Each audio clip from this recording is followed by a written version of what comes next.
లేఖన సారాంశము అనే దాని గురించి ఇంతవరకు మీరు అట్లా మాట్లాడొద్దండి, అది కూడా పరిశుద్ధాత్ముడు మాట్లాడించిన మాటనే అని అన్నారు.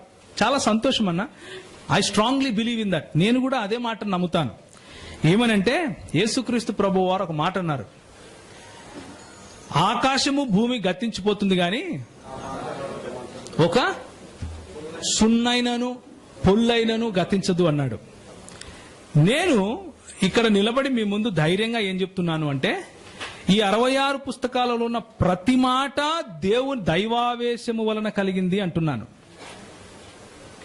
ఓకే, అదే పొజిషన్ మీరు తీసుకుంటే మనం మాట్లాడదాం. కొన్ని మాత్రమే దైవావేశం కలిగినాయి, అది అలా కాదు, ఇది ఇలా కాదు అని చెప్పటానికి ఒక లాంగ్ డిస్కషన్ మనం చేయాల్సి ఉంటుంది. ఒకవేళ మీరు కూడా దైవావేశం వలన కలిగిన లేఖనాలే ఇవన్నీ కూడా 66 పుస్తకాలు, అందులో ఉన్న ప్రతి మాట అంటే, అందులో నుంచి మనకొచ్చే అపోస్తలుల బోధ ఎట్లొస్తుంది అంటే, ఆజ్ఞ వెంబడి ఆజ్ఞ, సూత్రము వెంబడి సూత్రము, కొంత ఇచ్చట కొంత అచ్చట యెహోవా వాక్యము మీకు వచ్చును అని ఉంటుంది. ఇచ్చట వచ్చిన దాన్ని పట్టుకొని ఊగులాడి ఆన్నే కూర్చుంటే ఉండండి అంటాను నేను. అచ్చట కూడా ఇంకొకటి వచ్చింది చూడండి అని పిలుస్తున్నా. ఓకేనా? ఇచ్చట వచ్చిన దాన్ని పట్టుకొని అక్కడే ఉంటాను అంటే మీ ఇష్టం.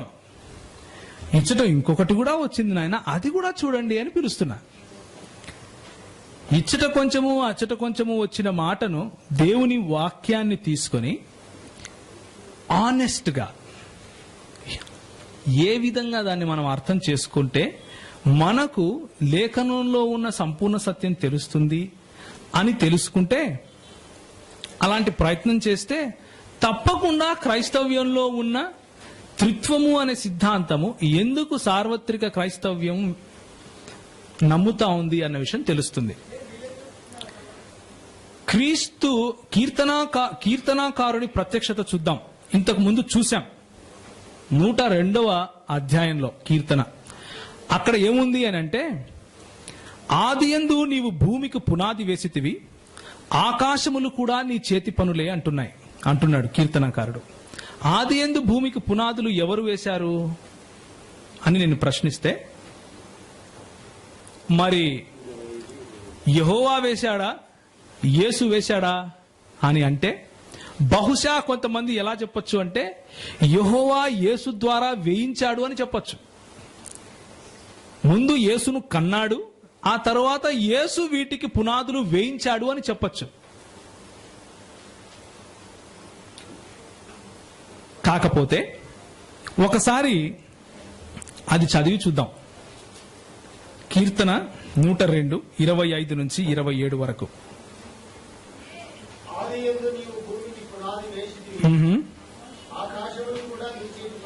ఓకే ఓకే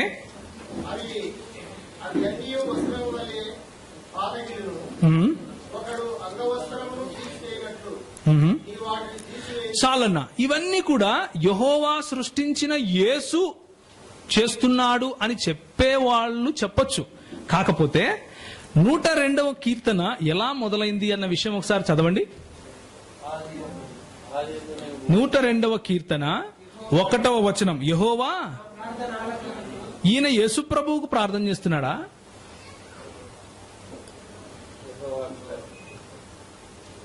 యెహోవాకు. ఇప్పుడు ఈ ఆదియందు భూమికి పునాది వేసింది యేసు ప్రభువా యెహోవాయా? ఇద్దరు ఒకటేనా? సరే, మరి అట్లనే చూద్దాం. ఆ యెహోవా, ఏ యెహోవా అయితే పునాదులు వేశాడో, ఆ పునాదులు వేసిన యెహోవా గురించి హెబ్రీయులకు రాసిన పత్రిక ఒకసారి చూడండి. హెబ్రీయులకు రాసిన పత్రిక 1వ అధ్యాయం 10వ వచనం.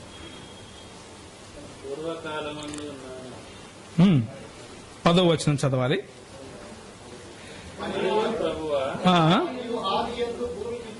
సేమ్ మాటలు, కొత్తగా ఏం రాయట్లేదు ఇక్కడ. యాజ్ ఇట్ ఈస్ గా అక్కడి నుంచి తీసుకొని వచ్చి పెడుతున్నాడు. ఎవరి గురించి చెప్తున్నాడు? యాక్చువల్ గా యెహోవా వేశాడు కదా పునాదులు. మరి చదవండి.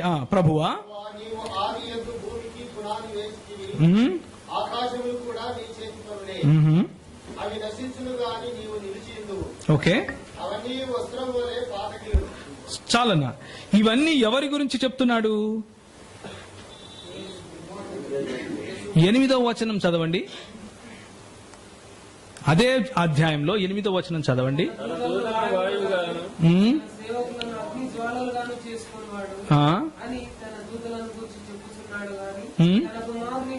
తన కుమారుని గూర్చి అయితే ఇదిగో ఇవన్నీ చెప్తున్నాడు. యెహోవా దేవుడు తన కుమారుని గురించి మాట్లాడుతూ ఆయనను దేవా అని పిలుస్తున్నాడు. దేవునికి దేవుడు ఉంటాడు అంటే కలిగినవాడా, ఆది సంభూతుడా, స్వయంభూతుడై ఉండాలా? అది మీకు మీ విజ్ఞతకు వదిలేస్తా. నేనేమనుకుంటున్నానో నేను చెప్తా. నేనేమనుకుంటున్నానంటే, ఆకాశమునకు పునాదులు వేసిన ఆ యెహోవాయే, ఆ నామమే యేసుకు కూడా ఇవ్వబడింది అంటున్నా. యెహోవా అనగానే తండ్రి అని అర్థం కాదు. యెహోవా అన్న నామము యెహోవా తండ్రి అయిన దేవునికి ఉంది, కుమారుడైన దేవునికి ఉంది, పరిశుద్ధాత్మునికి కూడా ఉంది. అంతేకాని యెహోవా అంటేనే తండ్రి అక్కడ. కాబట్టి తండ్రి చేసే పనులు చూసావా? ఒకసారి కన్నాడు. ఎప్పుడు కన్నాడు? ఎక్కడ కన్నాడు? ఎవరితో కన్నాడు? ఇదే క్వశ్చన్ వలన ఇస్లాం పుట్టింది. మీకు విషయం తెలుసో తెలీదో? కులు అల్లాహు అహద్ అన్న తర్వాత వాళ్ళు అనేది ఏంటంటే వలం యులద్ వలం యులిద్, అంటే ఆయన ఎవరికి పుట్టలేదు, ఆయన ఎవరిని కనలేదు. ఆయన ఎవరికి పుట్టలేదు, ఆయన ఎవరిని కనలేదు. ఆ ఉన్నవాడైన యెహోవాయే ఇంకొక యెహోవా ఉన్నవాడైన యెహోవా అని ఏమంటున్నాడంటే, దేవా నీ సింహాసనము నిరంతరము నిలుచున్నది అంటున్నాడు. నిరంతరము అంటే ఆది ఉండదు, అంతము ఉండదు. ఒకసారి కలిగి దాని ముందంతా ఉంటాడని కాదు. నిరంతరం అంటే ఆది ఉండదు, అంతము ఉండదు. ఆయన గురించి ఏమంటున్నాడంటే, అదే దేవుడు, అదే యెహోవా. ప్రభువా నీవు ఆది యందు పునాదిని వేశావు అంటున్నాడు. మనము పాత నిబంధనలో ఏం చదివామంటే, యెహోవా దేవునికి ప్రార్థన చేస్తున్నాడు ఆయన. ఏమని? నీవు ఆది యందు పునాదులు వేశావు అని. మరి హెబ్రీ రాసిన హెబ్రీ గ్రంథకర్త మాత్రం తీసుకొని వచ్చి అది యేసు ప్రభువుకు చూపిస్తున్నాడు. నేను మీకు లంచ్ బ్రేక్ ఇచ్చేటప్పుడు ఒక మాట చెప్పాను. క్వశ్చన్స్ అయిపోయినాయన్నా, తర్వాత మాట్లాడదాం. అయిపోయిన తర్వాత, అయిపోయిన వెంటనే మాట్లాడదాం. ఓకేనా? అయిపోయిన వెంటనే మాట్లాడదాం. యోహాను 12 సరే తీయండి. ఎవరి గురించి, ఎవరిని యోహాను చూశాడు? యెషయా. యోహాను ఏమంటున్నాడంటే, యెషయా ఆయన మహిమను చూచాడు కనుక ఈ విధంగా ఈ మాటలు చెప్పాను అన్నాడు. యెషయాకు కలిగిన ప్రత్యక్షతను ఒకసారి చూద్దాం. నేను చూచి తిని అంటాడు కదా. యెషయా పుస్తకము 6వ అధ్యాయం, యెషయా 6. యేసుక్రీస్తు గురించి యోహాన్ రాస్తున్నాడు. యెషయా యేసుక్రీస్తు యొక్క మహిమను చూశాడని. ఇప్పుడు యెషయా ఏం చూశాడు అన్న విషయాన్ని మనం చూస్తున్నాం. 6వ అధ్యాయము 1వ వచనం నుంచి చదవాలి. మృతి నొందిన సంవత్సరమున అత్యున్నతమైన సింహాసనమును అందును ప్రభువు ఆసీనుడయ్యుండగా. ఎవరు అత్యున్నతమైన సింహాసనమును కూర్చోవడానికి అర్హులు? ఏ ప్రభువు? అంతేనా? పక్కానా? ఓకే. నేను చూచి తిని. ఎవరిని చూచాడు? యెహోవా దేవుణ్ణి చూచాడు. అదే మాటను యోహాను వాడుకుంటూ ఏమంటున్నాడంటే, యెషయా నీ మహిమను చూచాడు అంటున్నాడు. చూచినప్పుడు ఏముంది అంటే, వాళ్ళు శరాఫులు కెరూబులు ఏమని అంటున్నారు? సైన్యములకు అధిపతి యెహోవా పరిశుద్ధుడు పరిశుద్ధుడు పరిశుద్ధుడు, యెహోవా పరిశుద్ధుడు పరిశుద్ధుడు పరిశుద్ధుడు అంటూ ఉంటే యోహాను మాత్రం ఏం రాస్తున్నాడంటే యెషయా యేసు ప్రభువుని చూశాడు అని రాస్తున్నాడు. మరి ఒకానొక సమయంలో కలిగిన వాణ్ణి కెరూబులు శరూపులు ఎందుకు ఆరాధిస్తారు? దేవుడిచ్చిన ఆజ్ఞ ఏంటి? నేను తప్ప నీకు ఇంకొక దేవుడు ఉండకూడదు, నాకు ముందు ఒక దేవుడు లేడు, నా తరువాత ఇంకొక దేవుడు రాడు కలుగబోడు అని చెప్పిన దేవుడు అబద్ధికుడా, ఇంకొక దేవుణ్ణి సృష్టించాడా అన్నది ప్రశ్న. ఆది కాండంలో మనం ఇంతకు ముందు చూసుకున్నట్లు ఒకవేళ దేవుడు అబద్ధమాడని వాడు అయితే ఈ యెహోవా ఇంకొక యెహోవాను పంపిస్తున్నట్లుగా ఎందుకు మనకు అక్కడ ప్రత్యక్షత చూపించాలి? Is God lying? నిర్గమాకాండము 3వ అధ్యాయం మనం చూసుకున్నాం ఉదయం. నిర్గమాకాండం 3వ అధ్యాయంలో ఏం చూసుకున్నామంటే నిరంతరము నా నామము ఇదే అంటున్నాడు. నిరంతరములో ఎప్పుడన్నా యేసు ప్రభు పుట్టక ముందు కూడా నిరంతరం ఉంటుందా? ఉండదా? నేను నేడు నిన్ను కంటిని అన్నప్పుడు ఆ నేడుకు ముందు నిరంతరం ఉందా లేదా? ఆ నిరంతరము కూడా నామం ఏంటి? యెహోవాయే. ఇది తరతరములకు ఇది నా జ్ఞాపకార్థ నామము. ఆ యెహోవా నామము, ఈ యెహోవాను శరాపులు కెరూపులు యెహోవా పరిశుద్ధుడు పరిశుద్ధుడు పరిశుద్ధుడు అని నిత్యము ఆయనను స్తుతిస్తూ ఆరాధిస్తూ ఉంటే అది ఎవరు చూశారు? యెషయా చూశాడు. దాన్ని తీసుకొని వచ్చి ఎవరికి ఆపాదిస్తున్నాడు ఈయన యోహాను? సో ఇప్పుడు మరి దేవుడు అబద్ధికుడా? ఆయన నిత్యమైన నామం కాదు, మరి పుట్టిన వాళ్ళకు కూడా పెడుతున్నాడు, ఒకానొక సమయంలో కలిగిన వానికి కూడా పెడుతున్నాడు. మరి 66 పుస్తకములలో ఉన్న మాటలు గనక మనం నమ్మితే, ఆయనను అబద్ధికుడు కాదు అని మనం నమ్మితే,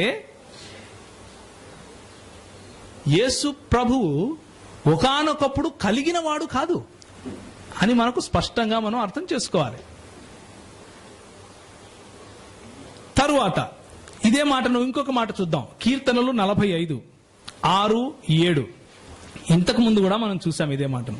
నీవు నీతిని ప్రేమించి భక్తిహీనతను ద్వేషించుచున్నావు కావున దేవుడు నీ దేవుడే చలికాండ్ర కంటే హెచ్చగునట్లుగా ఆనంద తైలముతో అభిషేకించి ఉన్నాడు.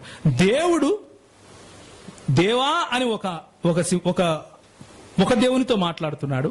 ఆ దేవునితో కీర్తనాకారుడు ఏమంటున్నాడంటే నీ దేవుడు నిన్ను అభిషేకించాడు అంటున్నాడు. ఎంతమంది దేవుళ్ళు ఉన్నట్టు ఇప్పుడు?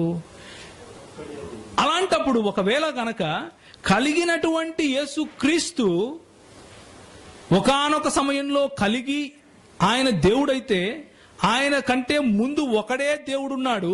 షమా ఇస్రాయిల్ అనే 6 ద్వితీయోపదేశ కాండము 6:4 ఆయనకు మాత్రమే చెల్లుతుంది, ఈయనకు చెల్లదు. కానీ యేసుక్రీస్తే అంటున్నాడు, ఈ అబ్రహాము అంటే నీవు ఏదైతే లేఖనాలు చదువుతున్నావో దానికంటే ముందు నేను ఉన్నవాడను అని అక్కడ చెప్పుకుంటున్నాడు. That is the meaning. ఇంకొక మాట, నా ప్రభువుతో ఇలాగూ సెలవిచ్చను అన్నప్పుడు కీర్తనాకారుడు ఎవరిని పడితే వాడిని ప్రభువు అని పిలవడు. యెహోవాను మాత్రమే ప్రభువుగా పిలుస్తాడు. యెహోవాయే నా ప్రభువు అంటాడు కీర్తనాకారుడు. ఆయన మందిరమందు వెళ్ళడానికి నేను అమితోత్సాహంతో వేచి చూస్తున్నాను అంటాడు. యెహోవాను మాత్రమే ప్రభువుగా పిలిచే సామిస్ట్ కీర్తనాకారుడు తన కుమారుని యెహోవాగా ఎందుకు పిలుస్తాడు? ప్రభువుగా ఎందుకు పిలుస్తాడు? కనుక ఒక వచనాన్ని పట్టుకుంటే మరి సంపూర్ణ లేఖనము చెప్పే మాటను విడిచిపెట్టాలా అన్నది నా ప్రశ్న.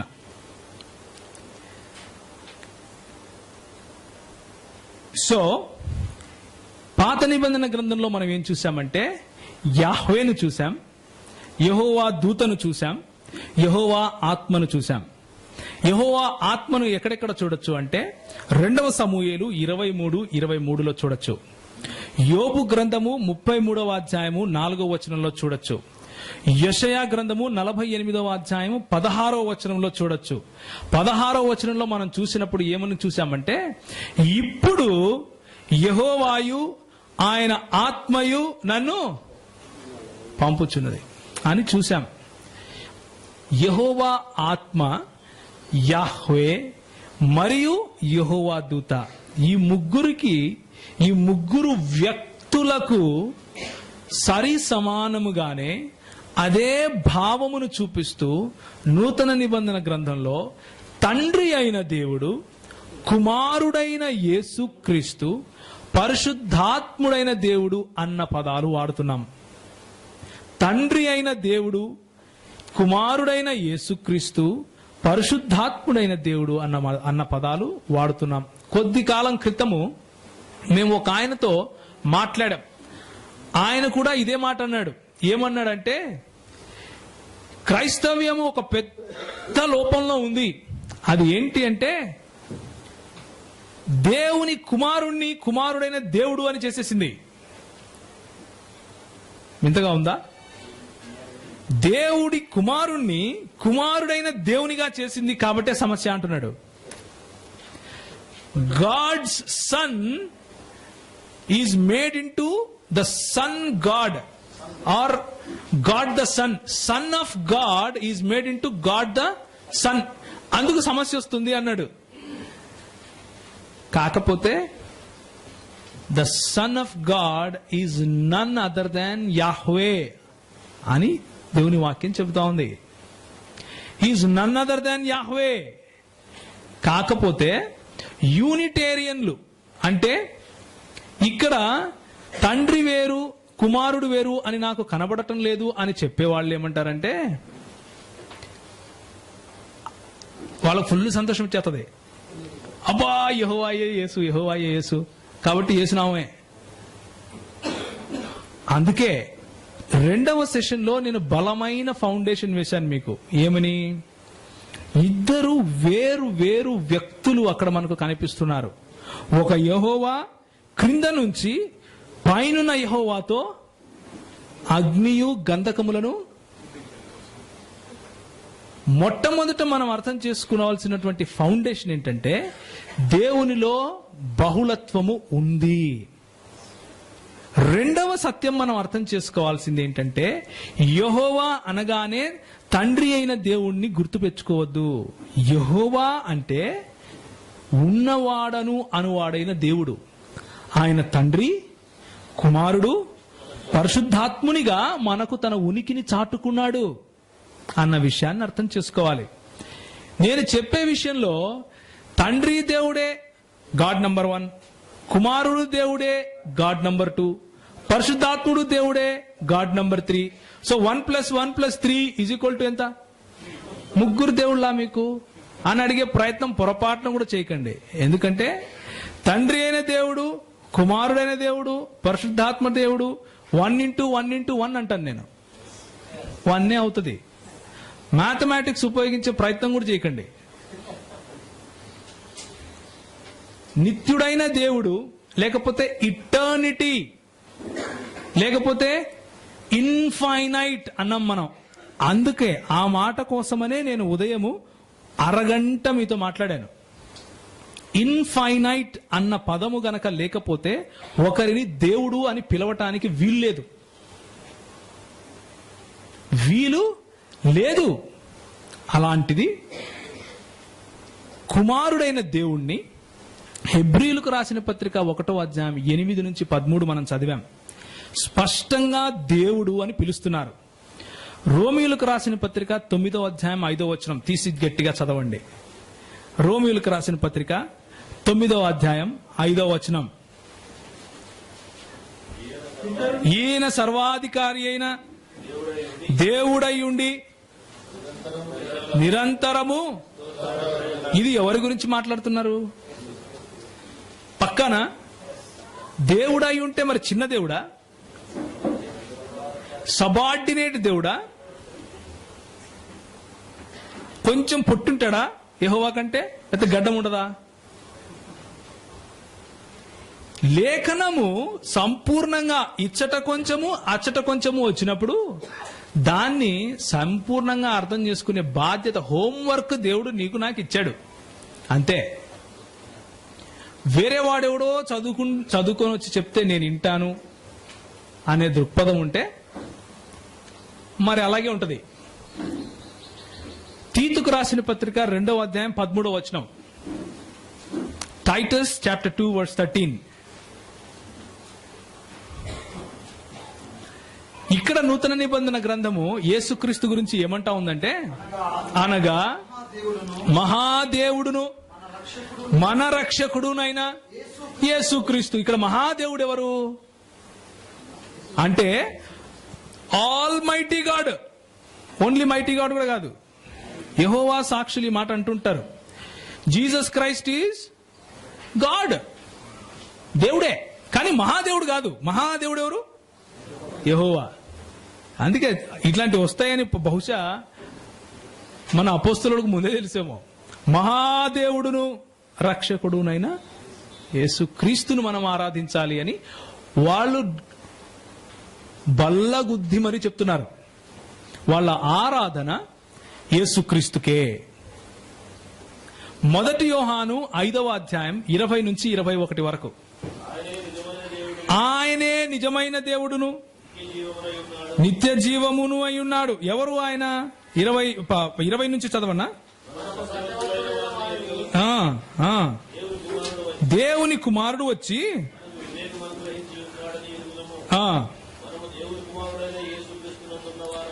మనము ఇప్పుడు 2వ సెంటెన్స్ లో ఇప్పుడు సబ్జెక్ట్ ఎవరు? ఇక్కడ దేవుని కుమారుడనే యేసుక్రీస్తు సబ్జెక్టు. ఆ సబ్జెక్టు గురించి మాట్లాడుతున్నాడు. ఏమని మాట్లాడుతున్నాడు?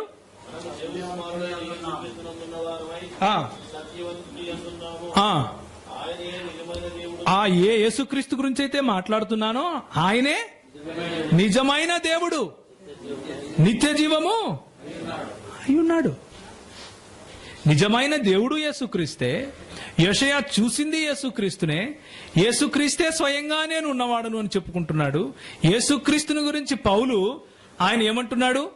ఆదిను అంతము లేదు అంటున్నాడు. ఆయనకి ఆయన శరీరములో దైవత్వము సంపూర్ణంగా నివసించింది అంటున్నాడు. మరి షమా ఇస్రాయిల్, యాహ్వే ఎలోహిను, యాహ్వే ఎహాద్ అన్న పదాన్ని ఏ విధంగా అర్థం చేసుకోవాలి?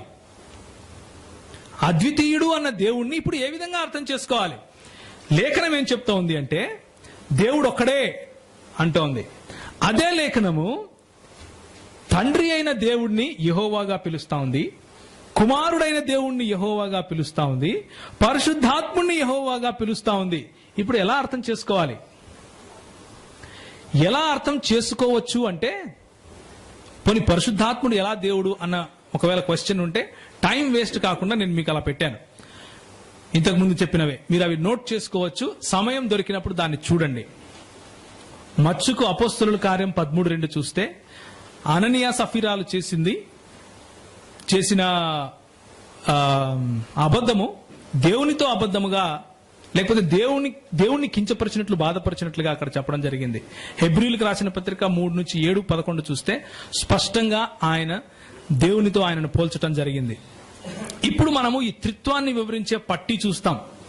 చూడటానికి ముందు నేను మీకేం చెప్పాలనుకుంటున్నాను అంటే, మనకు వేరే ఆప్షన్ ఏమైనా ఉందా అని ఆలోచించి చూద్దాం. ఒకడే దేవుడు అని మనం నమ్మాలి. ఆ దేవుడు తండ్రి అయిన దేవుడు, కుమారుడైన దేవుడు, పరిశుద్ధాత్మ దేవుడు. ఈ మూడు కూడా దేవుని వాక్యం చెబుతా ఉంది. దీన్ని ఎలా అర్థం చేసుకోవాలి అంటే, మనకున్న వేరు ఆప్షన్స్ ఏంటివి అంటే ఇవి. ఒక దేవుడు 3 ప్రత్యక్షతలు. పాత నిబంధన కాలంలో తండ్రిగాను, యెహోవాగాను, కొత్త నిబంధన కాలంలో యేసుక్రీస్తుగాను, కృపాకాలంలో అని చెప్పే బోధ ఉంది. అది ఎందుకు తప్పు అని నా భావన అంటే, పాత నిబంధన గ్రంథంలో యెహోవా తన దూతను పంపించినప్పుడు మనం స్పష్టంగా ఇద్దరు వేరు వ్యక్తులను మనం చూసాం ఇప్పటి వరకే.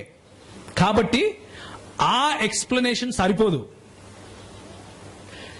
ఇంకొక ఎక్స్ప్లెనేషన్ ఉంది. అయ్యా, ఆయన యేసు ప్రభు, పరిశుద్ధాత్ముడు ముగ్గురు ఒక వ్యక్తే. ఒకే వ్యక్తి, వీళ్ళందరూ సపరేట్ ఏం కాదు. ఆయన ఈయనంతా ఒకటే, అంతా ఒకటే అనే దాంట్లో ఉన్న సమస్య ఏంటంటే, అంతా ఒకటే అయితే ఎవరు ఎవరితో మాట్లాడుకుంటున్నారు, ఎవరు ఎవరికి ప్రార్థన చేస్తున్నారు, ఎందుకు ప్రార్థన చేస్తున్నారు అన్న సమస్య వస్తుంది. దేవా నీ సింహాసనము అని ఏ దేవుడు ఏ దేవునితో మాట్లాడుతున్నాడు అన్న సమస్య వస్తుంది. అంతా ఒకటే అయితే నా తండ్రియు నేనును వచ్చి మీతో సహవాసం ఉంటాము అని యేసుక్రీస్తు ఎలా చెప్పగలుగుతాడు అన్న సమస్య వస్తుంది. యోహాను సువార్త 17వ అధ్యాయంలో ఆయన ప్రార్థన చేస్తూ పెద్ద ప్రార్థన చేస్తాడు. మన ప్రభు అయిన యేసుక్రీస్తు వారు ప్రార్థన చేస్తూ,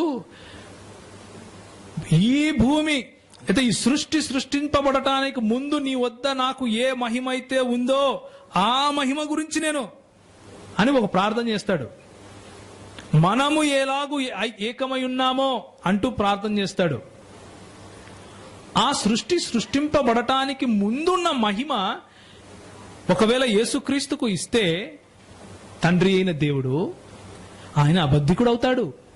ఆయన ఏమన్నాడు, నా మహిమను నేను, ఆయన అబద్ధికుడు. మనం బేసిక్ గా బైబిల్ వారేయచ్చు, అబద్ధం చెప్పేటోడు. లేకపోతే యేసు ప్రభువుని దేవుడు అనడానికి వీల్లేదు. కానీ బైబిల్ ఏమంటా ఉంది, రోమిలకు రాసిన పత్రికలు చదువుతున్నాం, తీతుకు రాసిన పత్రికలు చదువుతున్నాం, ఆయన దేవుడు అంటున్నాం. కాబట్టి ఒకటే మోనాడ్ అనేది చల్లదు. ఇంకొకటి ఉంది, ఆయన యేసుక్రీస్తు నిజానికి దేవుడే, మనిషి కాదు. అప్పుడప్పుడు మనుషత్వం వస్తూ ఉంటది, పోతా ఉంటది. ఆయనకు కూడా ఆకలైంది, ఆయన అలసిపోయాడు. అప్పుడప్పుడు దైవత్వం ఎగిరిపోగానే మళ్ళీ చచ్చిపోయాడు. అప్పుడు వచ్చే సమస్య ఏంటంటే, సశరీరుడై లేచినప్పుడు మళ్ళా వచ్చింది ఆత్మ. లేఖనమే చెప్పలేదే. ఇప్పుడు వెళ్ళి యాజక ధర్మం చేస్తున్నాడు, మరి ఇప్పుడు ఆత్మ ఉందా ఆయన దగ్గర? క్రీస్తు తత్వం వచ్చింది ఆయన దగ్గరికి? లేఖనం చెప్పలేదే అనే సమస్య వస్తుంది. ఇంకా అలా చెప్పుకుంటూ పోతే ప్రతి దాంట్లోనూ సమస్యే. కనుక దేవుణ్ణి మన పరిమితి గల బుద్ధిలో, మనకున్నటువంటి విజ్ఞతలో మనం ఎలా పెట్టగలము అంటే, ఎలా అర్థం చేసుకోగలము అంటే చాలా సింపుల్. లేఖనం ఎలా చెప్తాందో అలా స్వీకరించటమే. లేఖనం ఎలా చెప్తా ఉందో అలా స్వీకరించటమే. దాన్ని మించిన ఆప్షన్ మనుషులకు లేదు. పరిమితి గల నీ బుద్ధితో అపరిమితుడైన ఆ దేవుణ్ణి నేను విశ్లేషిస్తాను, నేను డిఫైన్ చేస్తాను అంటే బోర్ల పడతాం. బెస్ట్ ఏం చేయొచ్చు అంటే, మనము దేవుడు ఎట్లా చెప్తే అట్లా నోరు మూసుకొని వినడం బెటర్. ఆయన ఏమని చెప్తున్నాడంటే, నేను పొద్దున్నుంచి ఇప్పటి వరకు అదే చెప్తున్నా, నేను అద్వితీయుడనైన దేవుణ్ణి, తండ్రి, కుమారుడు, పరిశుద్ధాత్ముడుగా నేను నా ఉనికిని చాటుకున్నాను అన్నాడు. అది విని దానికి త్రిత్వం అని పేరు పెట్టుకున్నాం, అంతే. We believe in one God, not three gods. One God in three persons, not three manifestations, not three personalities, not three timings, not three different gods. One God in three persons. ఇది మన నినాదం, సార్వత్రిక క్రైస్తవ సంఘ నినాదం. ఇది నాకు అర్థం కాలేదు అని అంటే లేఖనం ఇదే చెప్తా ఉంది. మరి దేవుడు అర్థం కావటానికి మనం ఏం చేయగలమంటే, దేవుడు మాట్లాడితే, దేవుడు తను తాను గురించి చెప్పుకుంటే వినగలం. ఆయన ఏమని చెప్పుకుంటున్నాడు అంటే, నేను ఒకటే దేవుణ్ణి అంటున్నాడు. అయినప్పటికీ తండ్రి, కుమార, పరిశుద్ధాత్ముడు అన్న ముగ్గురు వ్యక్తులలో నా ఉనికిని నేను చాటుకుంటున్నాను అన్నాడు. కొంతమంది నన్ను అడుగుతారు, ఎగ్జాంపుల్ చెప్పాయా, ఒక్క ఎగ్జాంపుల్ చెప్పు. చెప్తానన్నాను. ఏం చెప్పు అంటే దేవుడు అన్నాను. అంతకంటే బుద్ధిహీనత ఇంకోటి ఉండదు. ఎందుకంటే can you define God and give 2 examples? ఆయనను పోలిన ఇంకొక ఎగ్జాంపుల్ ఉంటే నిర్వచన రీత్యా ఆయన చెప్పుకున్న దాని రీత్యా ఆయన దేవుడు కాదు. ఆయన ఏమన్నాడు? వెలుపులలో ఏ దేవుడు లేడు. ఏ దేవుడునూ లేకపోతే ఏ సృష్టి లేదని అర్థం. ఆయనను పోలి ఏ సృష్టి లేదు అని అర్థం. నీకు కనిపించే ఏ వస్తువులోను, ఏ పదార్థంలోను, ఏ కాన్సెప్ట్ లోను ఆయనకు ఉన్న ఎగ్జాంపుల్స్, ఆయన ఎలా ఉన్నాడో ఇలా ఉన్నాడు అని చెప్పే ఎగ్జాంపుల్ లేదు. ఆయన can he create another God? He will not. ఆయనను పోలి ఇంకేదైనా సృష్టిస్తే అది కూడా దేవుడు అవుతుంది. మరి సో దేవునికి ఎగ్జాంపుల్ ఉంది, ఏంటి? దేవుడే. That's the only explanation we can give. దేవునికి ఎగ్జాంపుల్ దేవుడే. మరి పోనీ క్రీస్తుకి ఎగ్జాంపుల్ ఇవ్వగలమా? Think about it. Can we give? మనము యేసు క్రీస్తుకు సంబంధించిన ఇంకొక ఎగ్జాంపుల్ ఇవ్వగలమా? ఇవ్వలేము. He is the only person. సంపూర్ణంగా మనుష్యుడును సంపూర్ణముగా దేవుడునయ్యుండి చనిపోయి 3 దినములో తిరిగి లేచి తిరిగి రానయ్యున్నవాడు ఆయన మాత్రమే. ఆయనకు వేరే ఎగ్జాంపుల్ ఇవ్వలేము.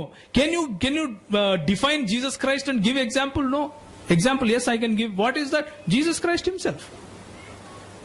యేసుక్రీస్తే, వేరే ఎగ్జాంపుల్ లేదు. సో దేవునికి సంబంధించి ఇంకొక ఎగ్జాంపుల్ అనేది లేదు. మీరు అడిగినా అడగకపోయినా ఇదే ఆన్సర్. కానీ ఏం చెప్పగలము అంటే, తండ్రి ఏ కార్యములో అయితే నిమగ్నుడై ఉన్నాడో అదే కార్యములో కుమారుడును పరిశుద్ధాత్ములు మొదటి నుంచి కూడా. మొదలు అంటే దేని మొదలు? యెషయా 48లో మనం చదివాం, ఆది నుండి అని. తర్వాత ఏమంటాడంటే ఆ ఆది అనేది పుట్టక ముందు నుండి అని చెప్తున్నాడు. ఆ ఆది అనేది అంటే, ఆది అని దేనైనా చెప్పాలి అంటే టైం అనే ఫ్రేమ్ కావాలి మీకు. సమయము, టైం, స్పేస్ అంటే క్షేత్రము, అండ్ మ్యాటర్ అంటే పదార్థము. ఈ మూడిటికి అతీతుడైన వాడే దేవుడు.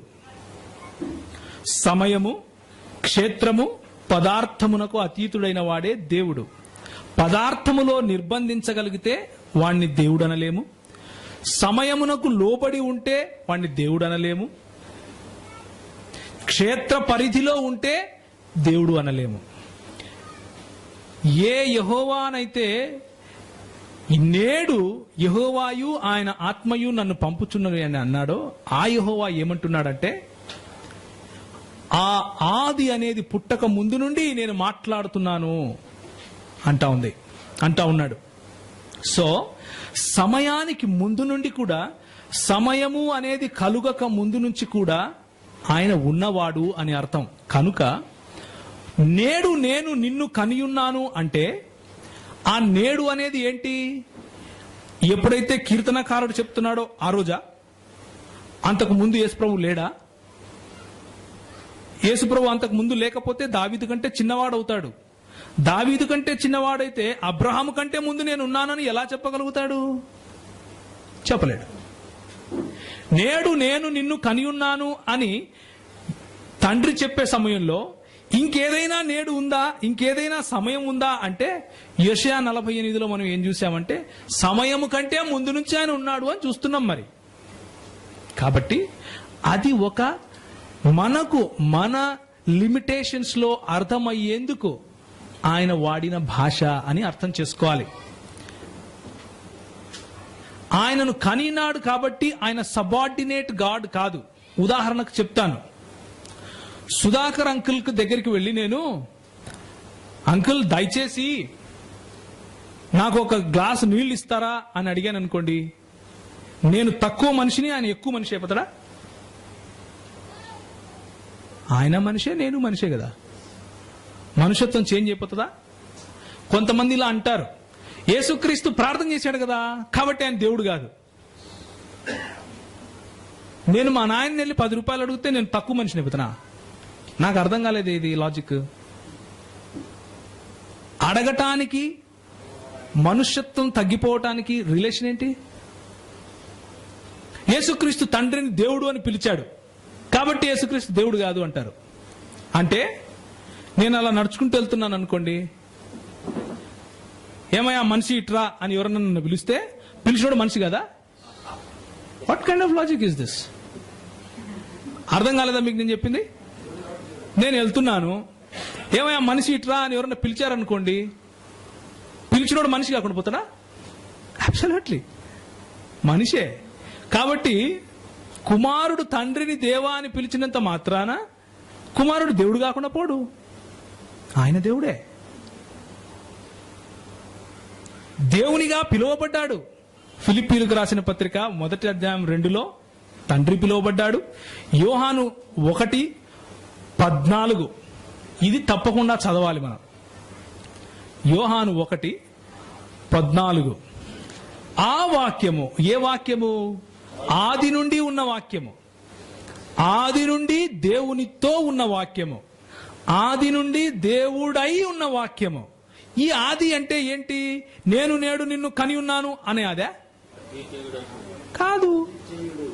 నేడు అన్న కంటే ముందు ఆది. ఆదిలో నేడు వస్తే అది ఆది కాదు. అది ఆది ఎలా అవుతుంది?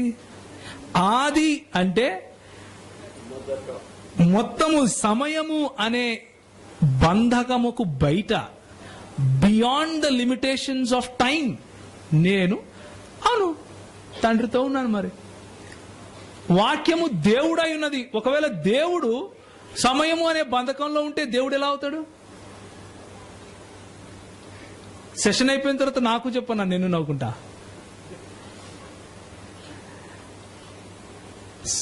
సమయము అనే బంధకంలో గనక దేవుడు ఉంటే దేవుడు ఎలా అవుతాడు? దేవుడు కాడు. సమయం బయట ఇంకెవరో ఉన్నారో అని అర్థం వస్తుంది. సమయమే దేవునికి దేవుడు అవుతుంది. దేవుని కంటే ముందు నుంచి సమయం ఉంది కాబట్టి. సృష్టికర్తగా యెషయా గ్రంథం 64:8 తండ్రిని పిలుస్తూ ఉంటే, యోహాను 1:3 ఆయన మూలముగానే అన్నీ కలిగాయని చెప్తున్నాడు. ఆయన లేకుండా ఇంకేది కలుగలేదు అని చెప్తున్నాడు. అంటే యేసుక్రీస్తు లేకుండా ఏది కలుగలేదు అన్నప్పుడు యేసుక్రీస్తు కలిగిన వాడైతే ఆయనే కలిగించుకున్నాడా? ఏమన్నా యేసుక్రీస్తు కలిగిన వాడు అయితే, ఒకానొక రోజు కన్నవాడు అయితే ఆయనే కనుక్కున్నాడా? ఆయనే కలిగించుకున్నాడా? యోబు గ్రంథము 33:4 26:13 పరిశుద్ధాత్ముని సృష్టికర్తగా చెప్పబడింది. మృతులను లేపెడివాడుగా, మనలో ఉండేవాడు అంటే సర్వవ్యాపి, అందరిలోనూ ఒకే సమయంలో ఉండాలి అంటే దేవునికి మాత్రమే సాధ్యం. అది 2 కొరింథీయులలో తండ్రి గురించి, కొలస్సీయులలో కుమారుని గురించి, యోహాను 14:17 పరిశుద్ధాత్ముని గురించి ఉంది. ఇట్లా చూసుకుంటూ పోతే ప్రతి మాట, తండ్రికి సంబంధించిన ప్రతి మాట కుమారుడు, అదే మాట పరిశుద్ధాత్మునికి కూడా ఆపాదించబడింది. ఈ పిక్చర్ దేవుణ్ణి రిప్రజెంట్ చేయదు. Let me tell you very clearly, ఇది మన దేవుడు కాదు. ఈ పిక్చర్ దేవుణ్ణి మనం అర్థం చేసుకోవటానికి నేను ఏ విధంగా అయితే ఉదయం నుంచి ఇప్పటి వరకు మాట్లాడుతున్నానో అదే విధంగా ఒక బొమ్మ గీశాను అంతే. ఇది బొమ్మ కాదు, దీనికి టెంకాయలు కొట్టాల్సిన అవసరం లేదు, పూలదండలు వేయాల్సిన అవసరం లేదు. ఇది విగ్రహం అసలే కాదు. తండ్రి కుమార పరిశుద్ధాత్ములు ఒక దేవుడు అన్నది ఇలా చూడొచ్చు మనం. నాకు కనిపిస్తా ఉందా? The Father is God, the Son is God, the Holy Spirit is God. The Father is not the Son. The Son is not the Holy Spirit. The Holy Spirit is not the Father. He is not. వీటిలో ఏ ఒక్కటి miss అయినా గానీ మనం లేఖనాలను సరిగ్గా సమగ్రంగా అర్థం చేసుకోవడం కష్టమవుతుంది, అర్థం చేసుకోలేం. కనుకనే మన దేవుడు ఐక్యతలో పనిచేస్తున్నట్లు ఐక్యత గల దేవునిగా తన్ను తాను ప్రత్యక్షపరుచుకున్నాడు. ఆయన త్రిత్వముగా ప్రత్యక్షపరుచుకున్నాడు. ఆదరణకర్తగా ప్రత్యక్షపరుచుకున్నాడు. ఆయన మనలో ఉంటాను అన్నాడు. యేసు చెప్పిన ప్రతి మాట జ్ఞాపకం చేస్తాను అన్నాడు. తండ్రి దగ్గర నేను చూసి ఈ పనులు చేస్తున్నాను అని యేసు చెప్పాడు. ఏ పని చేసినా ఐక్యత కలిగి చేశారు. ఐక్యత లేకుండా వారు చేయలేదు. వారి చిత్తములోను వారు నిత్యత్వంలోను వారు సమముగా ఉన్నారు. అంటే వాళ్ళు coequal, coeternal and cosubstantial. వారి సబ్స్టాన్షియల్ అంటే వారి ఉనికి సమానమైనదే, వారు నిత్యత్వము సమానమైనదే. అదేవిధంగా వారి ఏమన్నారు, సో వారు నిత్యత్వం నుండి సమానంగా ఉన్నారు. బేసిక్గా అన్ని విషయాలలోనూ లక్షణాలు, ఉనికి మరియు వాళ్ళ ఇటర్నిటీ, ఈ మూడు కూడా సమానముగా వాళ్ళు ఉన్నారు. ఆ ముగ్గురు అన్నదే త్రిత్వము అన్నదానికి అర్థం. తండ్రి, కుమార, పరిశుద్ధాత్ములలో తన ఉనికిని చాటుకున్న ఒక దేవుడు, వన్ గాడ్ ఇన్ 3 persons అనేదే ఈ మన సెమినార్ చెప్పుకున్నాం కదా, దానికి మనం ఇవ్వబోయే సారాంశం. ఒక్కసారి యోహాను సువార్త 17కు తిప్పితే ఆ మాటలు చదివి నేను ముగిస్తాను.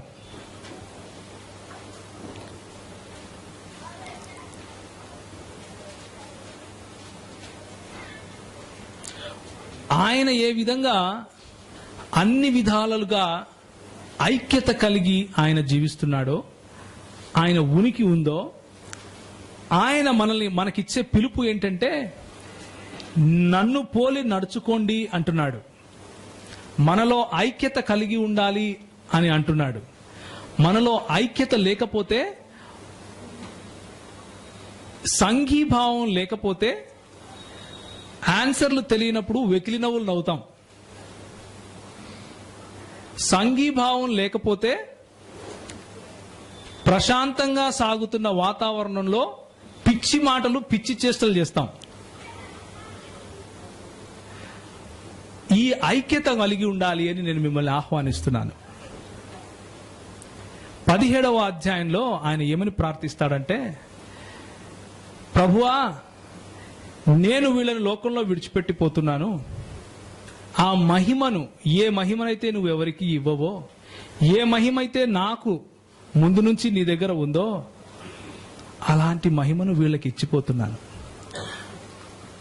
ఈ సంఘాన్ని చూసినప్పుడు దేవుని ప్రతిబింబం కనిపిస్తుంది, దేవుని శరీరం కనిపిస్తుంది, యేసు ప్రభువు శరీరం కనిపిస్తుంది అని చెప్పి ఆయన వెళ్ళాడు.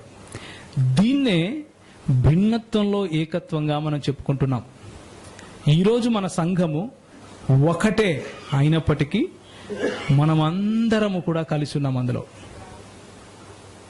సంఘములో బహుళత్వం ఉంది, బహు ఆలోచనలున్నాయి. అయినప్పటికీ మనందరము కలిసి యేసుక్రీస్తు శరీరం. అలా ఉన్నప్పుడే ఆయనకు ఆనందం. వెకిలి చేష్టలు చేసుకొని ఒకడి కాళ్ళు పట్టుకొని లాగాలి అనుకుంటే నీకు ఆనందం వస్తుంది, కొద్దిసేపు మోసపోతావు. తలలోంచుకుంటే ప్రార్థన చేసుకుందాం.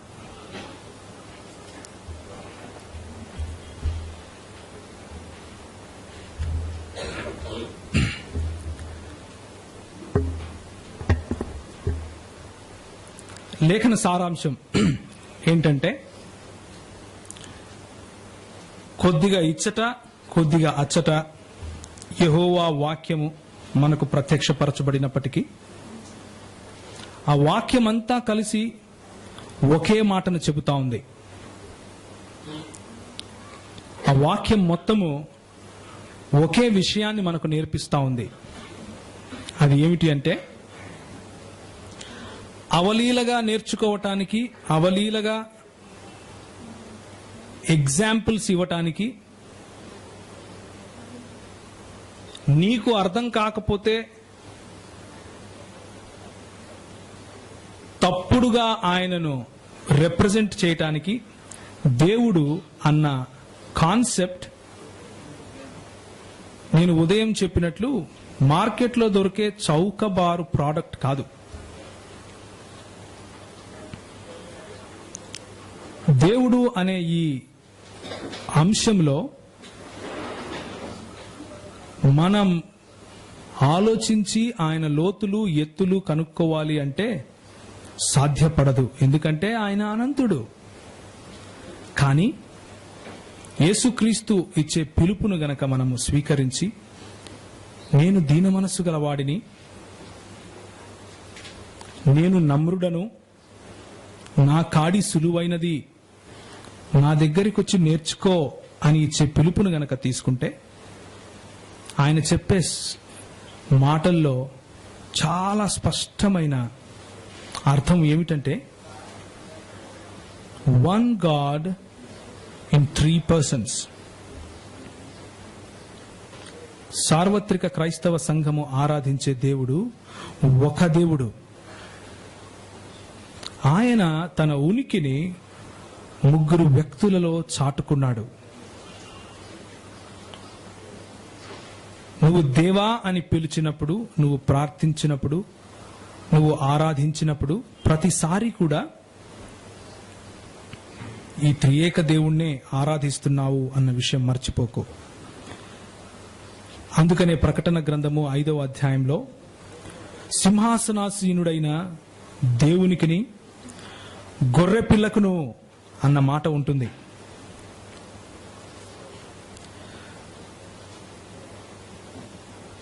మరియు నేను చూడగా సింహాసనమును, జీవులను, పెద్దలను ఆవరించి ఉన్న అనేక దూతల స్వరము వినపడెను.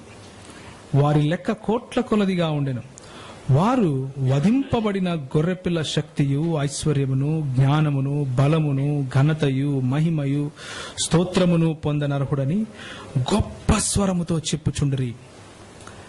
నన్ను తప్ప ఇంకొకరిని ఆరాధించకూడదు అని చెప్పే దేవుడు తన లేఖనములో వధింపబడిన గొర్రెపిల్లను ఆరాధింపజేస్తున్నాడు అంటే ఆయన అబద్ధికుడైనా అయ్యుండాలి, లేక త్రిత్వమైనా అయ్యుండాలి. దేన్ని ఎన్నుకుంటావో, దేన్ని నమ్ముతావో అన్నది లేఖనముల వెలుగులో నీకే వదిలేస్తున్నా.